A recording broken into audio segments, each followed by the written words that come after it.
As a boyfriend, dami kasi kaming napagdaan ng sakit ko. So, na-test ko na talagang in sickness and in health, aalagaan niya talaga ako. Hindi naman ako nakipagrelasyon without marriage in mind eh. So, talagang nakilala ko siya. Siya na.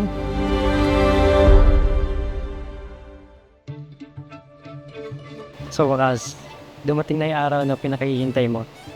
Ang mapangasawa, ang isang simpleng gwapo na toilet girl.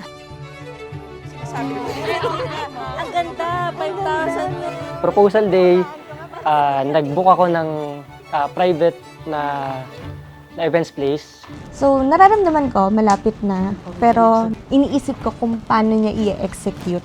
Bagay ba kami? Pakasal na kaya tayo? Pakasal na tayo? Oh, sige. Teka, papakasal lang muna kami. Di yun, dumating na dun sa venue, kain na. Magpo-propose na ako, ginawa ko yung trend, yung tutumbang ganun sa TikTok.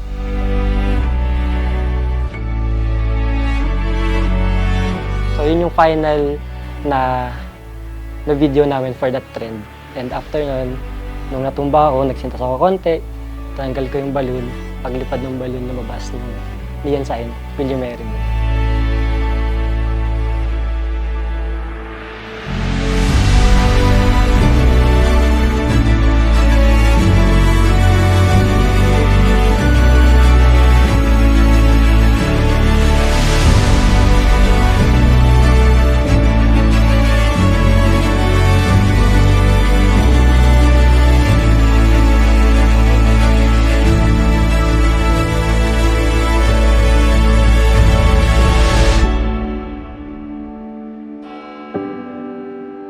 Kaya Arvin, simula sa araw na ito, kinakailangan paligayahin mo ang buhay ni Cristel.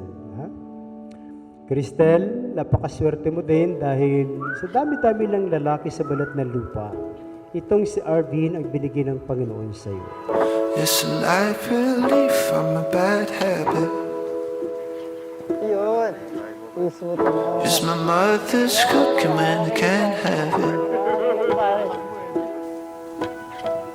It's the last drink. Best friend, may Vidal, may Loki, my husband. I still clearly remember the first time I saw you when we were casually introduced to each other. How I turned my head around to nod and greet you and went back to work.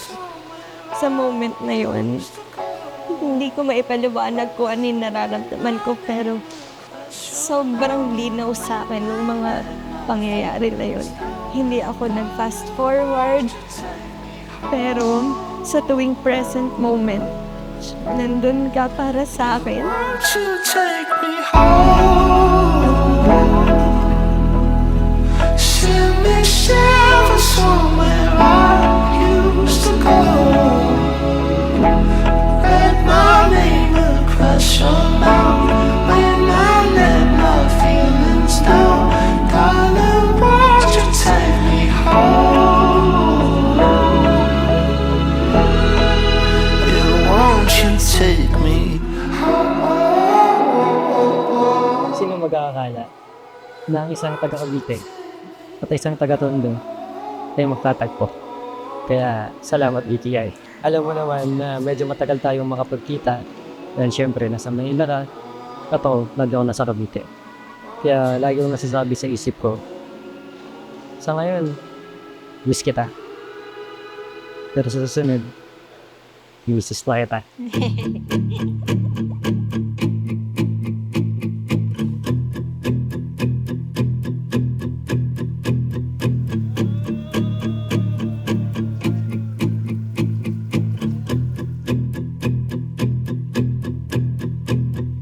We're all falling and we need a place to hide.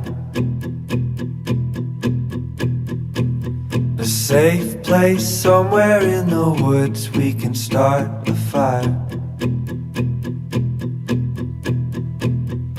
All we know is what will I be. promise, na pangangalagaan ko yung health nating dalawa.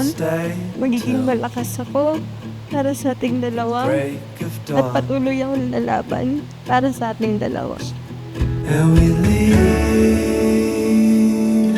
it all behind. Can't you see we need some time? And we all sit around the fire. We feel a little warmer now.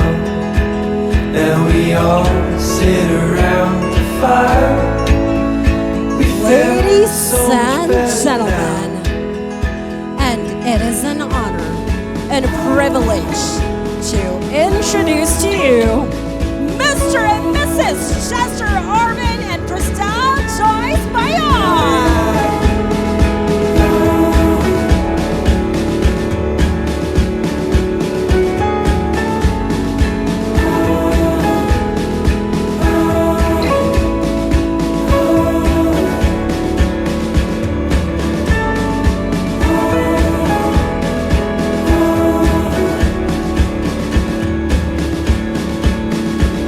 Hindi ko alam kung gano'n ko ka-deserve ito. Natuto ako maging mahina, dumepende, at magtiwala dahil sa'yo. Thank you so much. I love you, my husband. And we all sit around the fire. We feel a little warmer now. And we all sit around the fire. We feel so much better now. And we all sit around the fire. We feel a little warmer now. And we all sit around the fire. We feel so much better now.